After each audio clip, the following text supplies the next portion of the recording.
ушул авторлорго Банк китеп дүкөнүнүн атынан умра белек улунду.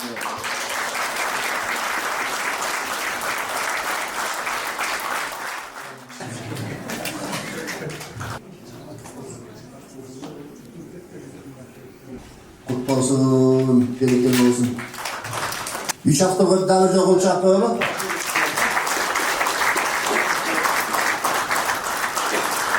Benim bir kitabım var da şu geçen koşuyla bu morgana. Bunu anlattınız. Жақында эле мен Умрадан келдим. Анан Насиба менен ушу телефон WhatsApp аркылуу сүйлөшүп калдым да. Анан Алайчагайга чалып, Алайчагай ушуну биз зыярат Насибаны зыярат кылып келбейликпи? Мен билем, Насиба менен мурунта сүйлөшүп жүрөм, арабада турганын билем да. Бирок Насибаны көңүл түсү кандай экен, кандай кыз экенин элестете алчу эмесмин.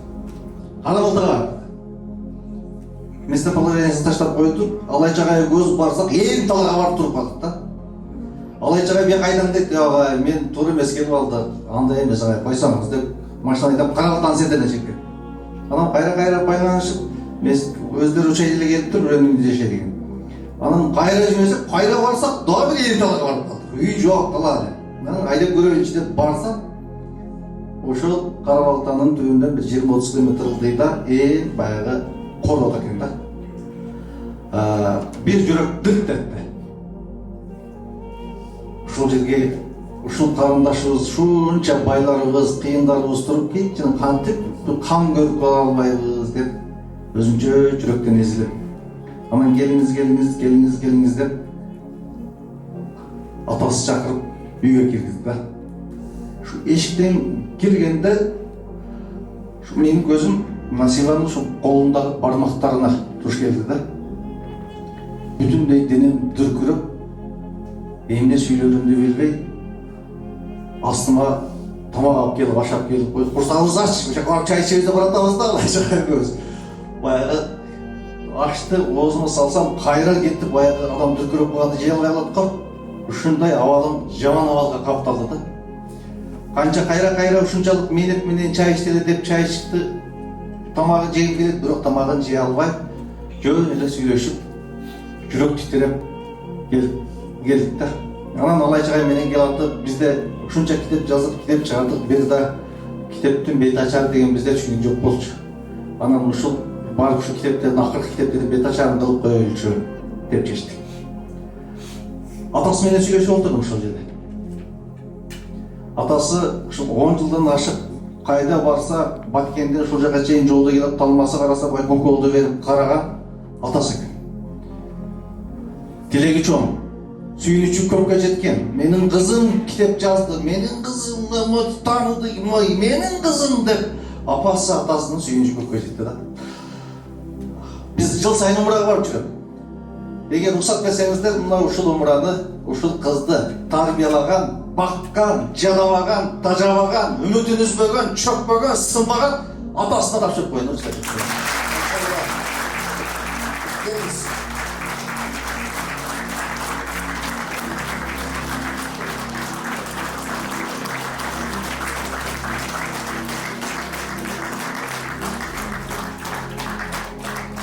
Çakral kendinizden nasıl tilegi jangan aytып jangan ish qilishadi. Alloh taolo xohlasa Дагы бир жолу ассалам алейкум. Ошо жана эле айтып кеткендей, ошо умра сапары болуп калды. Ошол баарыбыз тең эле баарыңыздарга ошол Алла тааланын үйүнө барганга насип кылсын. Баардыгына насип кылсын. Ошо агайлар барып зыярат кылган, ошо Насип эжеге ошо биз да барып зыярат кылып, ошо Насип эженин Алла калын көрүп, баардыгы менен сүйлөшүп келгенбиз. Ошондо биз менен сүйлөшкөндө да Насип эже ошо мен өзүм эң чоң максатым, эң чоң кыялым ата-энемди умрага алып барыш. Ушул мен 9 классынан бери мени ушул агай айткандай кай жерге барсам мени көтөрүп колдоруна багып жүргөн ушул менин ата-энем, ушул Аллах таала мага мүмкүнчүлүк берсин, мен да силердей болуп ушундай көп жакшы иштерди кылгым келет, жакшы адамдарга барып зыярат кылгым келет деп экөөбүз сүйлөшүп отурганда аябай жакшы сөздөрүн жакшы айткан болчу. Ошол мен да таасир калган ошондо. Анан биз дайыма ушундай агайларга окшогон, Алайч Устаз, Шермухамед агайларга, сиздердей улуу инсандарга окшогон адамдардан көрүп үлгү алабыз, ошолордон көрүп жакшы иштерди кылабыз. Мен дагы умра сапарына барып келгем, Аллахтын үйүн көрүп келгем, Аллахтын коногу болгонбуз. Биз ата-энебизди алып барганга бизге Аллах таалам дагы көп мүмкүнчүлүктөрдү берет, иншаллах, дагы көп нерсени берет. Мен дагы агайдын аркасынан улап өзүмө берилген умра билетти мен Насибе жана апасына тапшырмакмын. Чоңгу Насибеже ошо ата-энесинин умрасын кабыл алып, Аллахтын коногу болуп келсин деmiştim. Böyle yapalım.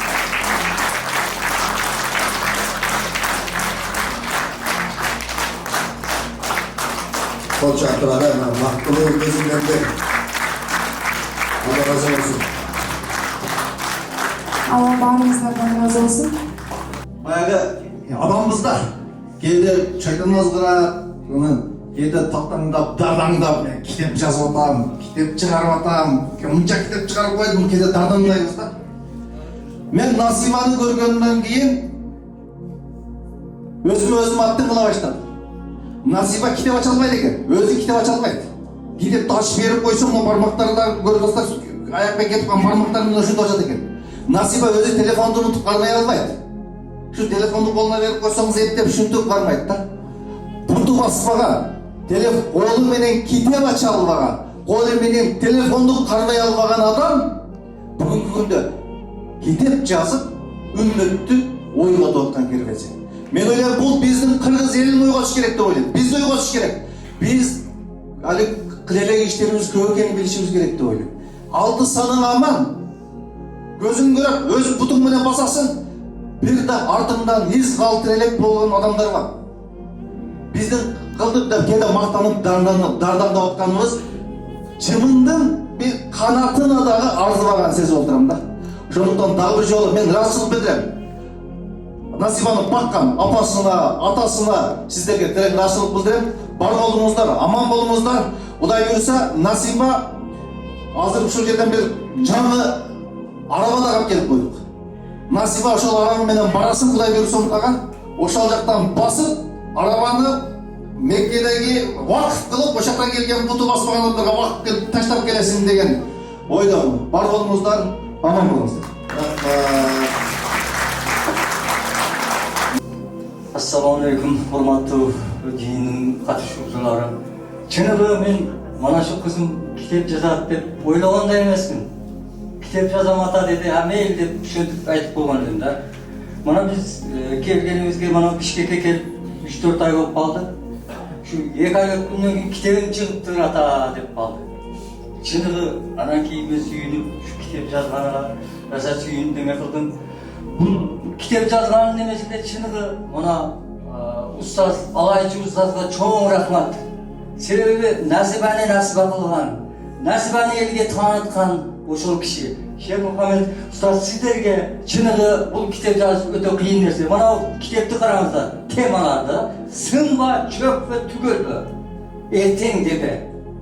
Кыз изи деген да, өзү мана шу китепте өзү теманы мындай окуп туруп, мен баягы эрте отуруп туруп өзүмчө кандай сонун деме да, жашоодун магызы бар.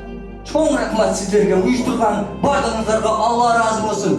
Келгениңиздерге рахмат. Süylelerin üstüne karaganda sizde de kitap yazıp duran kişi ekensiniz.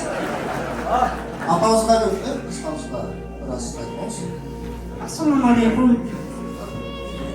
Gecenin konukları hoş geldiniz.